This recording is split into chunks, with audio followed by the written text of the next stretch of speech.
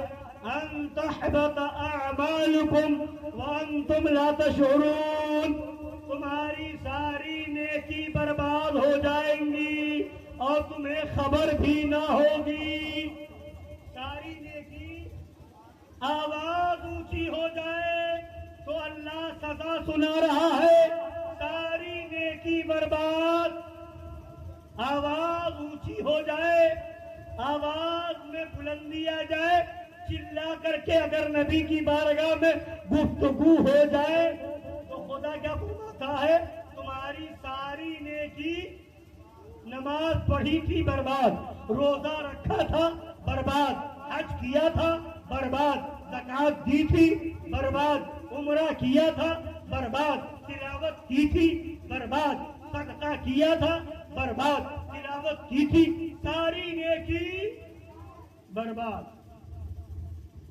اب سنیے سزا یہ ہے اب آپ کو سنجیدگی سے سناؤں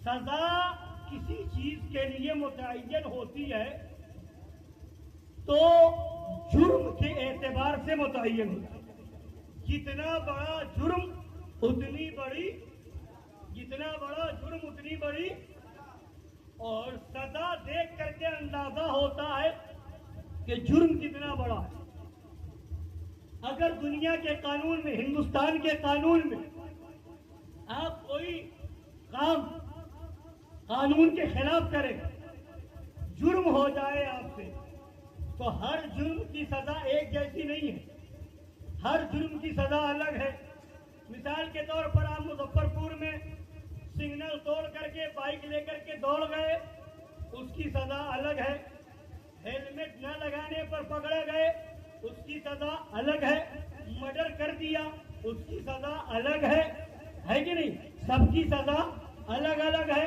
تو ایک کبھی ایسا ہے کہ سزا اتنی ہے کہ 1000 کا جرمانہ لگا چھوڑ دیے گئے کبھی 10,000 کا جرمانہ لگا چھوڑ دیے گئے کبھی 1 دن کے جیل جانا پڑا پھر چھٹکارا مل گیا کبھی 1 مہینے کے جیل جانا پڑا پھر چھٹکارا مل گیا کبھی 1 سال کی سزا ہوئی پھر چھٹکارا مل گیا اور کبھی عمر بھر کی قید ہو گئی یہی تو ہے تو اب جیسا جرم ویسی سزا اور سزا دیکھ کر کے اندازہ ہوتا ہے جرم کتنا بڑا ہے اگر 10,000 کا جرمانہ دیا چھوٹ گئے تو مطلب کیا بہت بڑا جرم نہیں تھا 1 دن کا جیل گئے تو پتا چلا کہ یہ بہت بڑا جرم نہیں تھا اس سے بڑا جرم جب ہوگا جب 1 مہینے کی سزا ہوگی اس سے بڑا جرم جب ہوگا جب 1 سال کی سزا ہوگی اس سے بڑا جرم جب مانا جائے گا جب 10 سال کی سزا ہوگی تو جیسی سزا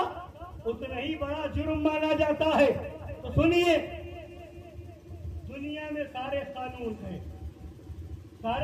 ہیں اب اللہ نے بھی قانون بنایا ہے نماز کا حکم اللہ نے دیا ہے بولیے کس نے دیا ہے اللہ نے نماز کا حکم کس نے دیا ہے اللہ نے روزے کا حکم کس نے دیا ہے زکات کا حکم کس نے دیا ہے حج کا حکم کس نے دیا ہے اللہ نے مگر ان سب پر سزا بھی ہے کوئی سزا ہے کہ نہیں ہے اب پوچھئے جا کر کے کسی عالم مفتی سے نماز چھوڑنے والے کی سزا کیا ہے تو فتویٰ ہوگا کہ وہ فاسق ہے وہ کیا ہے فاسق ہے گنہگار ہے کافر